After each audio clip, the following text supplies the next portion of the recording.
It was a splendid morning on the island of Sodor. James was feeling very pleased with himself. His red paint gleamed in the sunshine as he sped along the line. He reached the junction just as Percy puffed in with some freight cars. James was surprised to see him. "What are you doing here, Percy? You should be at the station by now." "I know," sighed Percy. "These cars have been troublesome all morning." "That's no excuse, Percy. Nothing should stop us. Sir Topham Hatt relies on us to be on time. Now, if you'll excuse me, I'll be on my way."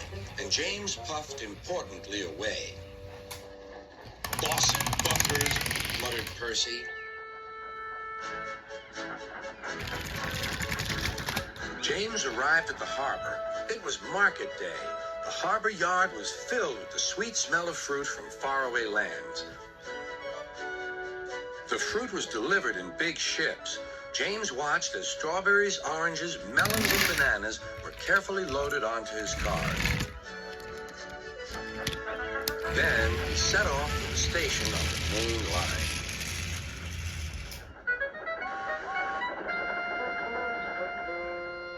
On the way, he met Thomas. "Really reliable. That's me," Panted James. "Pity the same can't be said for Percy. Goodbye." "What was all that about?" gasped Annie and Clarabelle. That was trouble. Trouble for James. Just wait and see. Percy was back in the yard and busy shunting.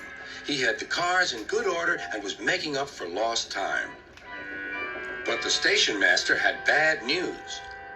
"What's happened?" asked Percy's driver. "James's brakes have jammed. We need Percy's help right away."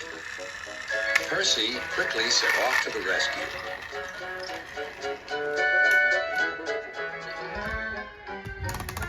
James was stuck on the line and looking glum. Percy couldn't help laughing. "Got yourself in a bit of a jam, eh, James? A sticky situation?" "Be quiet. It's not funny having jammed brakes." "And not very reliable either. I'm surprised you let it happen, James. Nothing should stop us engines." "That's enough, Percy," said the driver. "Can you push these cars?" "Of course I can. There's no time to lose. James has done too much of that already." James angrily hissed steam as Percy was coupled to the cars. "Off we go," said Percy. "I'll have to go fast to get there in time. Those big engines are so unreliable." "Be careful, Percy," called his driver. But Percy was in a hurry.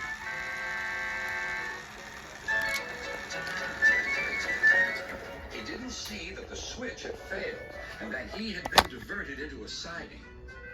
"Look out, Percy," shouted his driver, and applied the brakes.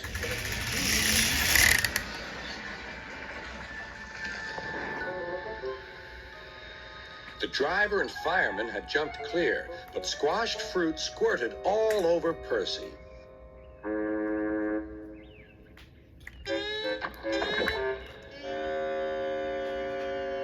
Sir Topham Hatt arrived.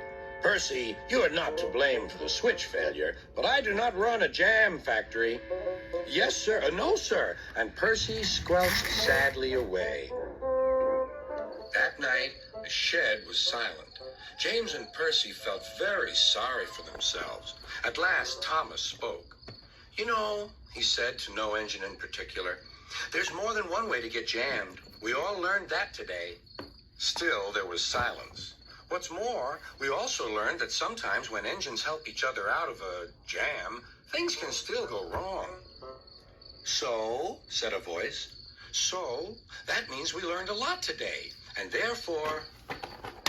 Then came a chorus. "We're really useful engines after all."